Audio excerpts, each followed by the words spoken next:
Hi, I'm Josh, the Dad of Hobbies. Today's hobby, Disney, specifically Disney's new CEO. It was announced yesterday that Josh D'Amaro will take over the CEO duties from Bob Iger officially on March 18th, and Bob will stay on through the rest of the year as an advisor. I have a couple thoughts.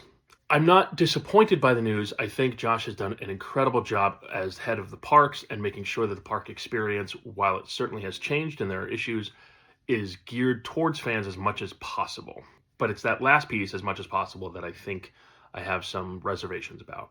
The Disney company is now well over a century old, and best CEOs historically for the company have been Walt and Roy together, Eisner and Wells together, and Bob Iger. The pattern there, however, has been that it needs to be a pair.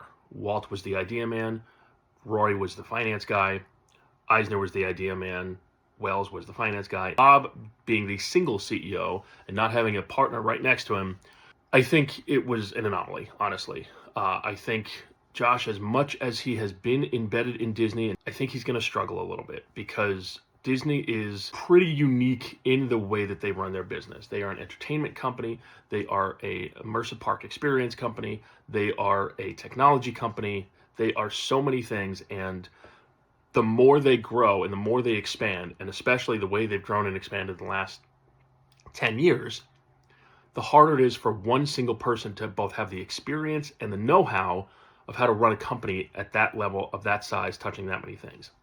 I don't think Josh is incapable. I'm worried that there's more than he can handle, more than any one person can handle. Josh has to get into the role and get comfortable with it, but I am very cautiously optimistic. And so hopefully Josh not only can prove me wrong, but prove plenty of others wrong. But I am holding back full judgment until I see more. I also think that Josh needs to address some of the things that people have brought up. Bob Chapek got a lot of heat for a lot of poor decisions, and don't get me wrong, Chapek was not the right fit. I, for a long time, have wondered how Chapek would have done if COVID hadn't happened. That's not defending him, that's not excusing him. I think Chapek was very good at a lot of things. I think he was the businessman, right? He was the Wells, he was the Roy. He was not a good face for the company, and I think COVID just exacerbated that problem, and he just didn't understand Disney from a fan level. D'Amaro definitely gets that. But I also wonder if Chapek would have had a greater success or opportunity for it if he had either been partnered with Bob or Josh, or if he had not had COVID to deal with as well.